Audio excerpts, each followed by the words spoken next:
Bom dia, boa tarde, boa noite para o vestibulando que sabe que não tem hora certa para estudar.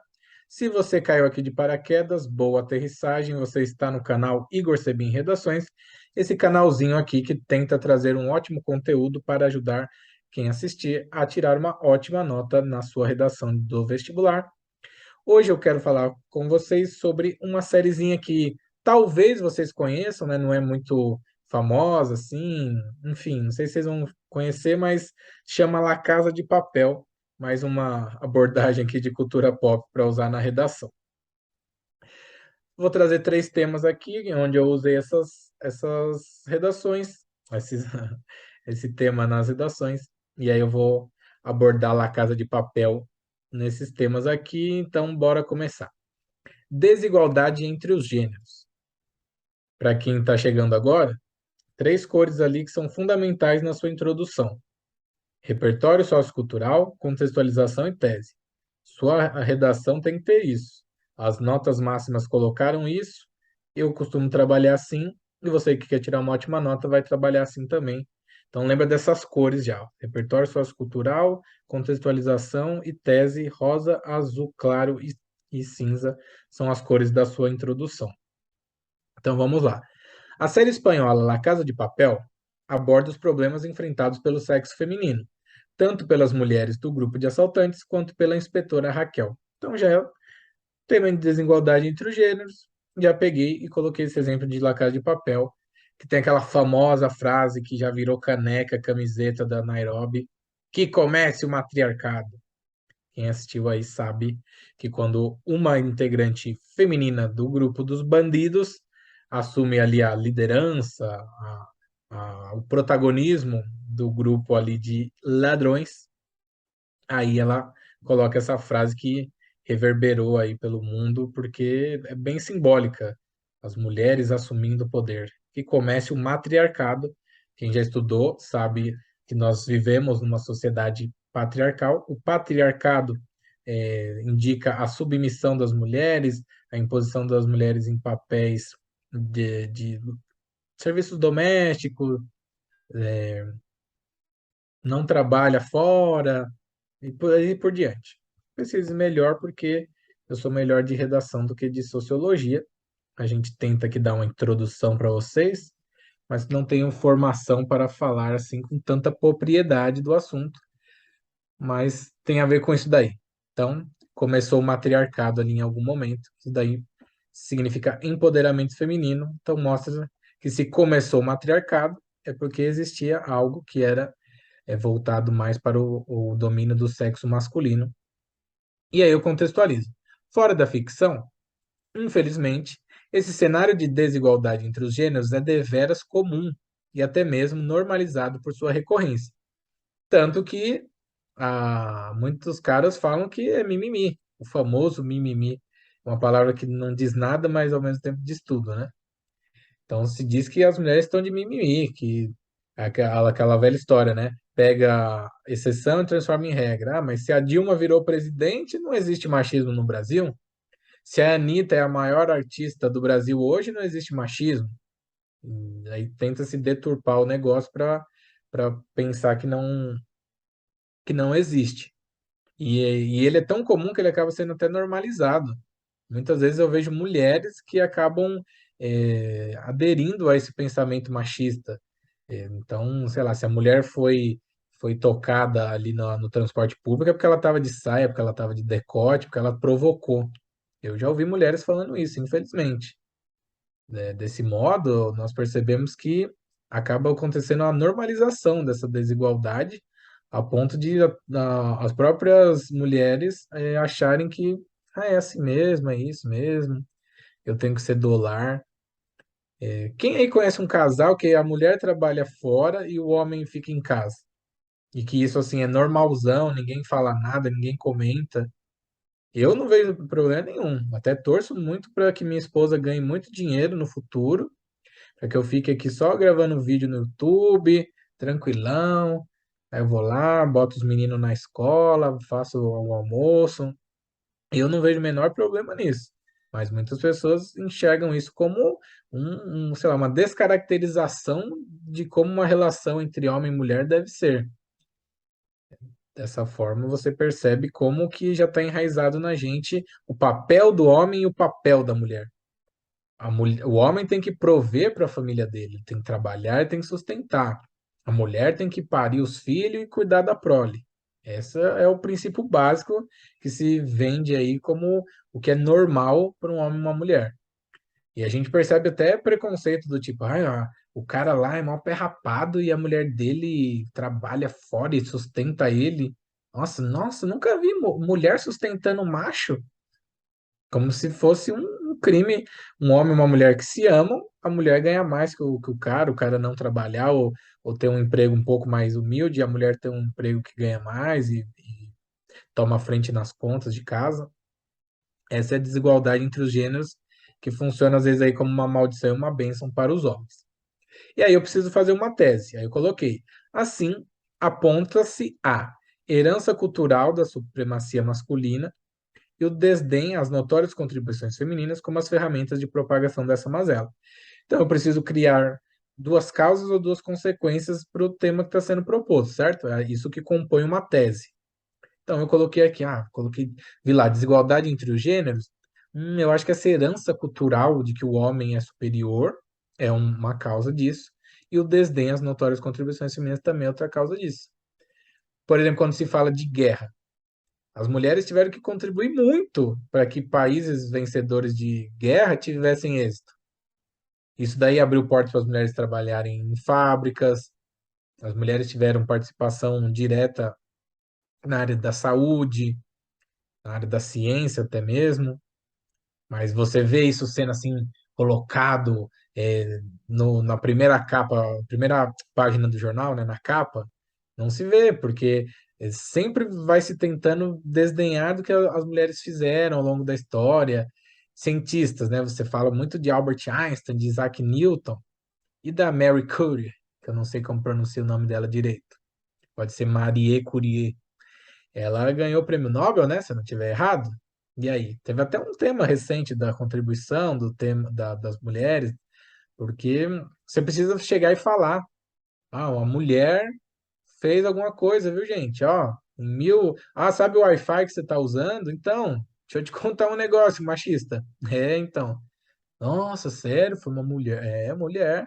Mas a gente precisa de uma matéria, precisa chegar dia 8 de março para ver. Vejam contribuições que as mulheres fizeram na ciência. Aí você descobre um monte de coisa e você esquece. Do dia 8 de abril você já esqueceu tudo. E no 8 de março do outro ano, você, você ouve de novo e esquece de novo.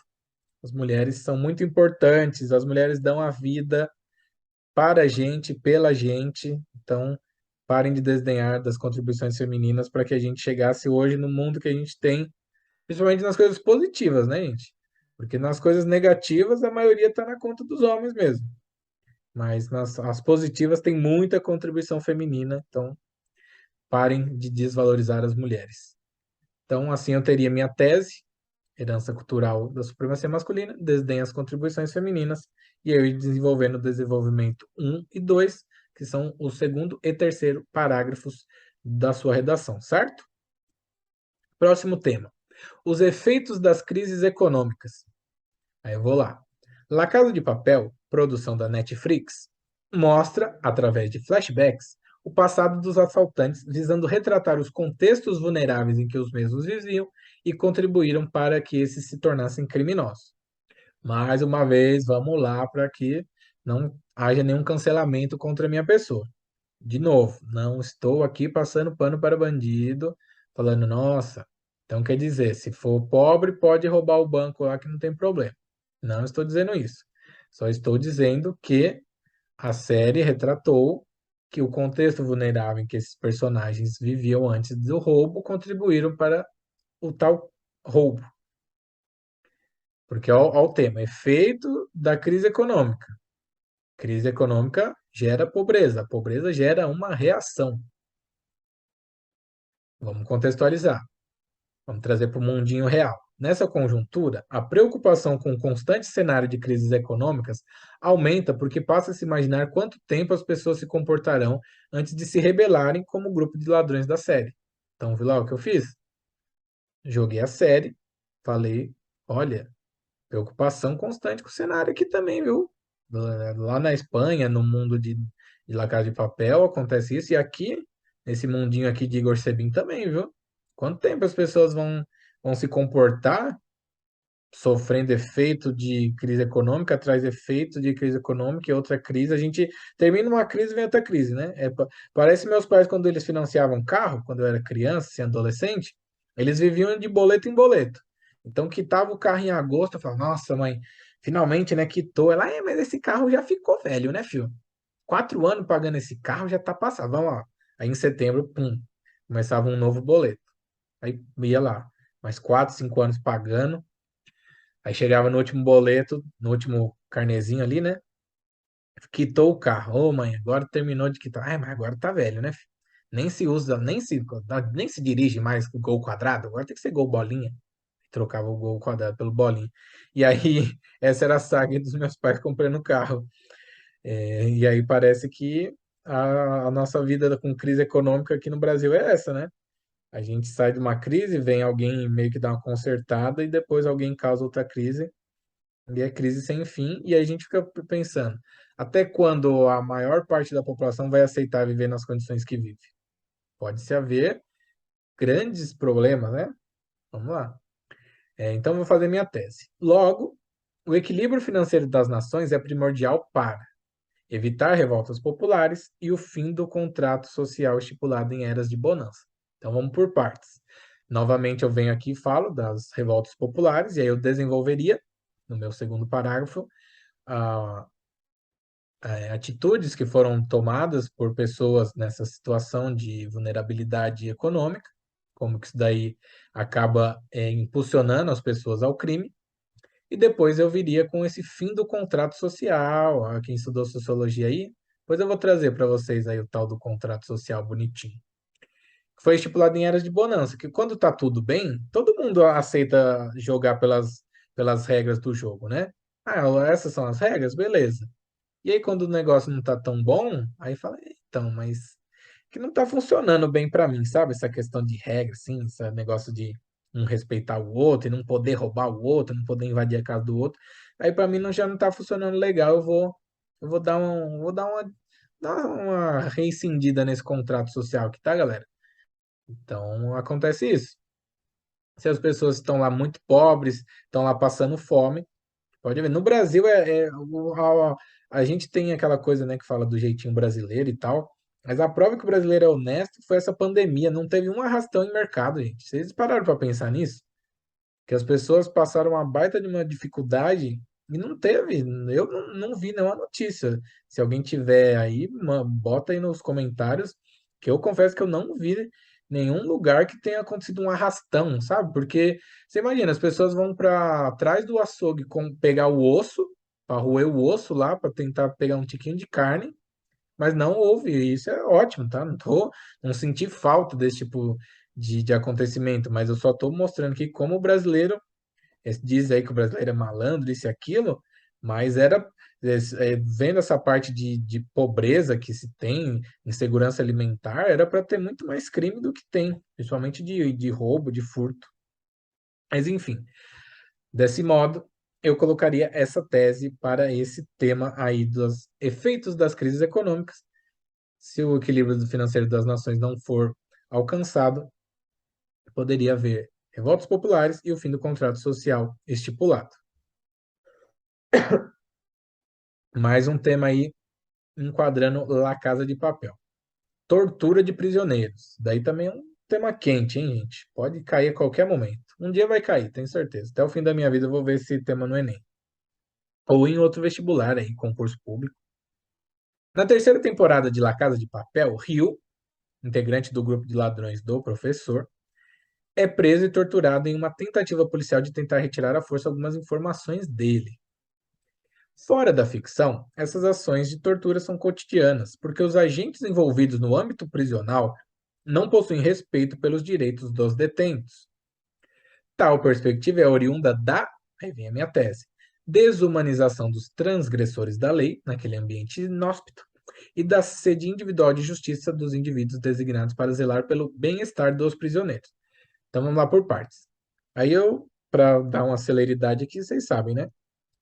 Introduzi ele com repertório sociocultural, contextualizei para esse mundinho aqui nosso, e aí criei a minha tese. Qual que é a minha tese? Desumanização dos transgressores da lei. Vamos lá de novo, que é polêmico, né? Sempre que se fala desse assunto, tem que ficar vendo cada vírgula que você fala.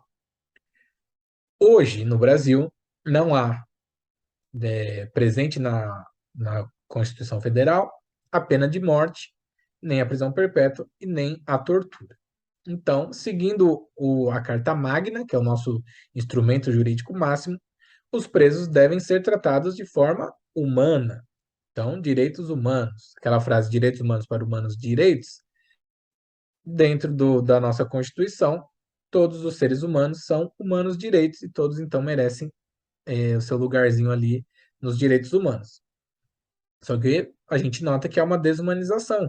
Quando você vê, por exemplo, memes na internet falando assim, o preso chega e fala, nessa cela só cabem 8 e tem 20. Aí o que que tem o meme? Se tem 20, cabe 20.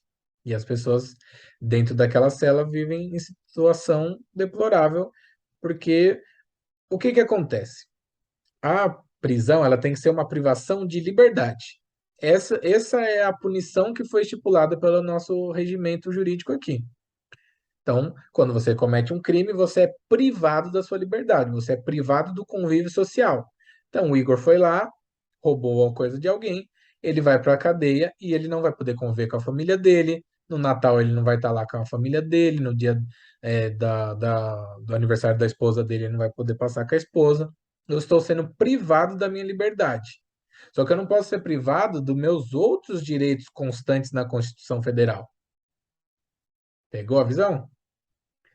Você é privado da sua liberdade. Então, lá dentro da cadeia, você tem que ter saúde, você tem que ter educação, você tem que ter lazer.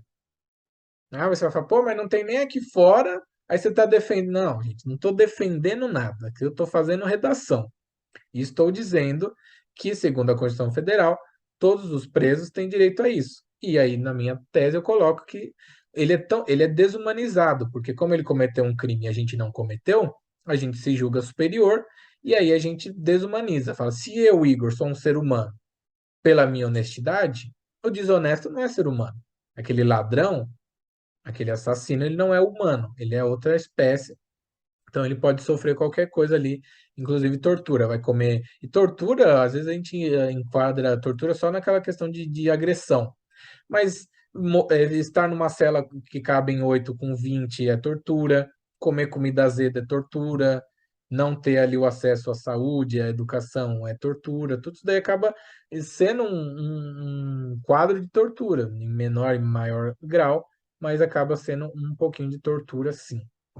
E aí, da minha outra parte, eu coloco sede individual de justiça dos indivíduos designados para zelar pelo bem-estar dos prisioneiros.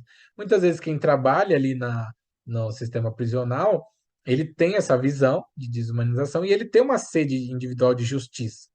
Ele pensa, poxa, eu tô com esses bandidos aqui na minha mão, eu posso deixá-los sem ir no banheiro, eu posso deixá-los sem comida, eu posso dar uma surrinha nele ali, e aí ele acaba tomando essas atitudes, porque ele tem essa sede individual de justiça que muitas vezes é gerado pela impunidade ou por sofrer um crime. Eu mesmo, quando eu fui assaltado, eu fiquei num ódio danado. Se tivesse encontrado com o cara depois, talvez tivesse feito alguma coisa. Mas enfim, a gente fica com esse ódio no coração, né? Com aquela coisa, nossa, eu preciso me vingar porque eu faço tudo certinho, essas pessoas não fazem tudo certinho, isso não é justo e eu preciso promover a justiça. E aí, essas pessoas que estão ali diretamente com eles acabam promovendo isso. E aí acaba conflitando com os direitos humanos.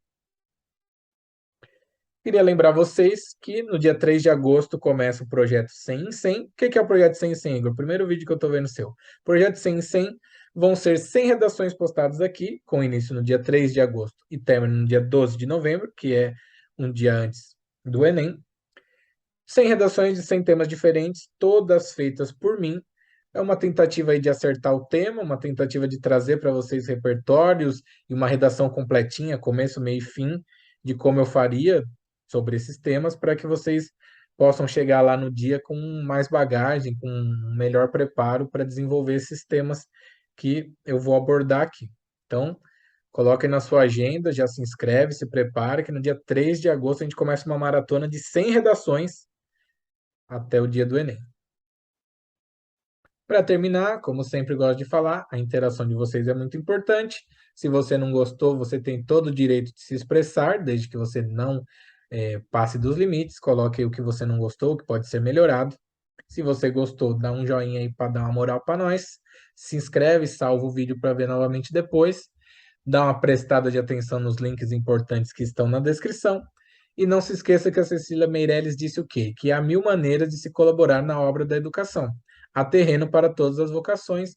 Eu estou tentando ocupar esse terreninho aqui, pegar uns hectares desse gigante YouTube e colocar para fora a minha pequena vocação de fazer redação, de criar conteúdo de redação, usar séries, filmes, música, sociologia, filosofia, história na redação, ajudar as pessoas que estão se preparando para o vestibular, para o concurso público. Um grande abraço a todos, espero que esse vídeo tenha te ajudado de alguma forma. Bons estudos e até o próximo vídeo.